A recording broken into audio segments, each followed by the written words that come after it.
And to talk about that, I'm joined by S.R. Tayal. He's a former senior diplomat. Ambassador Tayal, always a pleasure to have you on the show. Thank you for taking our time. Why are the Europeans so worked up about this meeting between Trump and Putin? See, at present, till January this year, there were really three parties to the conflict: Ukraine, Russia, and Europe and United States together. I will not say NATO because NATO, as a formal body, did not So that makes declare. it four parties. But now there are four parties. Okay. So European countries again and again they see Russia as a existential threat, rightly or wrongly, and they want that the so-called advance of Russia should be checked in Ukraine itself. So neither Ukraine nor the European countries backing Ukraine are willing to concede any territory to Russia, whether it is Crimea or even Donbass. So now, what President Trump is trying to do, and his special envoy, Mr. Steve Witkoff, had a 3-hour meeting with President Putin, and after his return, Mr. Witkoff's return to Washington, this summit in Alaska on 15th of August has been announced. And President Trump has said that it will require some territorial swaps. But what one sees in public is that the positions of both Russia and Ukraine, backed by Europe, remain the same as they were in January of this year. So True, at least We will it is come to not we'll clear come to what that has part, changed. Ambassador. You know, it's going to be a difficult negotiation. If it were that easy, they have been they've held direct talks. But nothing has come out of it because both remain fixed to their positions. What I'm saying is that the American president has made it clear that this is just the start of the negotiations. He's open to trilateral meetings if things go down that way. He's ready to meet President Zelensky. He's meeting Putin. So why are the Europeans then so worked up? Don't they trust the American president? Do they think that he will, barter away the Ukrainian interests on the table with Putin? Yes, certainly there seems to be quite a gulf between the European view of how this war or conflict should end and President Trump's vision is that how it should end, which involves some territorial concession. That means at least Crimea, and it has been reported in the press that Donbass region could continue to be with Russia. And European countries are not prepared to accept that. Now, the question is that how much leverage President Trump has on Russia and Ukraine, because President Trump is coming as a mediator. So naturally, in a mediation, there is give and take. There will be some plan. I'm sure perhaps he and his advisors have certain plan. They will try to convince President Putin to agree to that. Otherwise, he will threaten secondary sanctions on Russian oil, which have already been imposed on India, and perhaps they could be imposed on China, Turkey, some other major importers of Russian oil. So that is the leverage which President Trump has on Russia. But what leverage President Trump has now on Ukraine? Because Ukraine is now being fully backed by European countries, all the major European countries.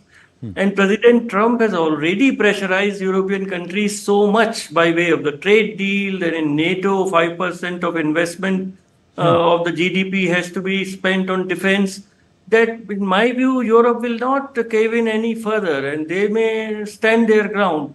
So, yes, you are right. It will be start of the negotiations and the old positions will be restated. If President Zelensky is there, then what will be achieved? Nothing much will be achieved.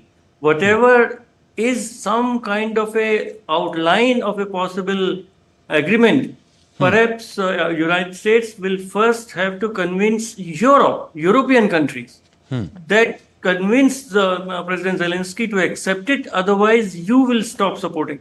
So there are very many moving balls, and I agree with you. It is a start of negotiations. I am not optimistic that some kind of even a contours of any agreement could emerge from this Alaska meeting.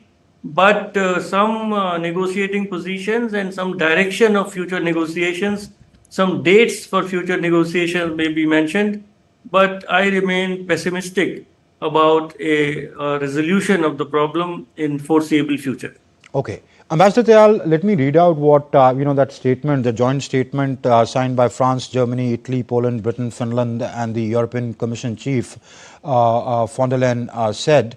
It says, the resolution says, it must protect Ukraine's and Europe's vital interests, the vital security interests, and the need for a robust and credible security guarantees that enable Ukraine to effectively defend its sovereignty and territorial integrity. Looks like the Europeans are so convinced that if some give and take happens, as Donald Trump has suggested, that there will be some switching, some I'll try and get back from the Russians, but any ceding of territory is a threat to the security interests of Europe, because the Russians will then be sitting on their door.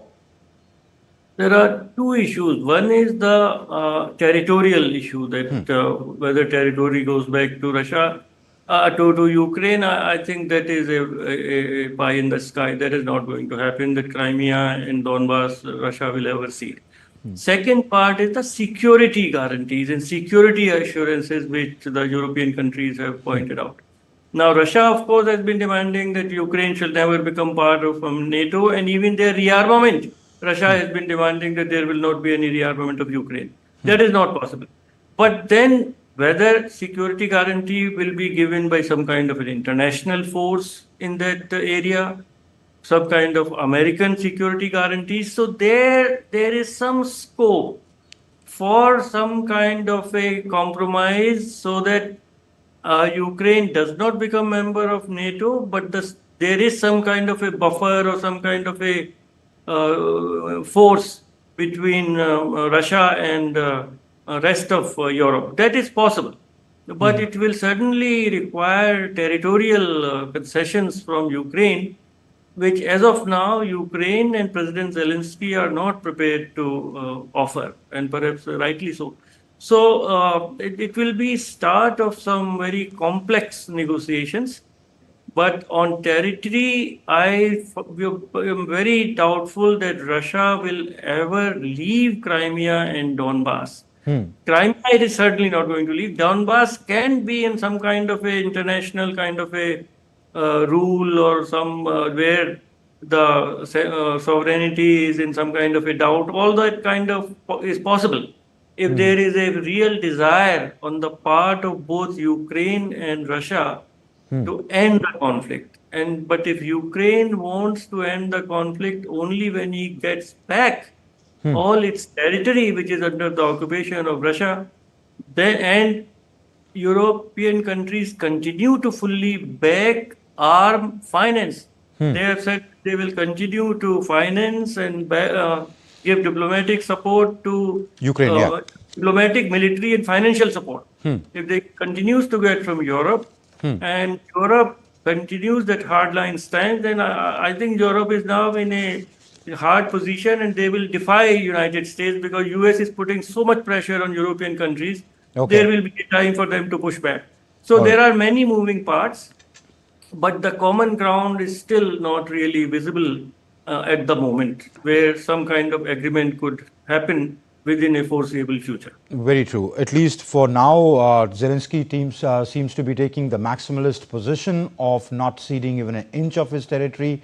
Let's see where this goes. Meeting in Alaska. For us, what is important is the secondary sanctions, because if that happens, then the 25% which has been imposed on India, that may continue. So it has a matter of very vital interest to us. That's why the Indian position on this is that resolve it however, and if you need us, tell us, we are there. We believe that it can be resolved through dialogue and diplomacy. Because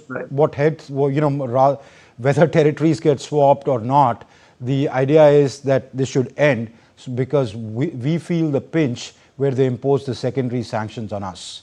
That's right. We leave it there, Ambassador Tayal. Thank you very much for lending us your insights on the matter. Thank you.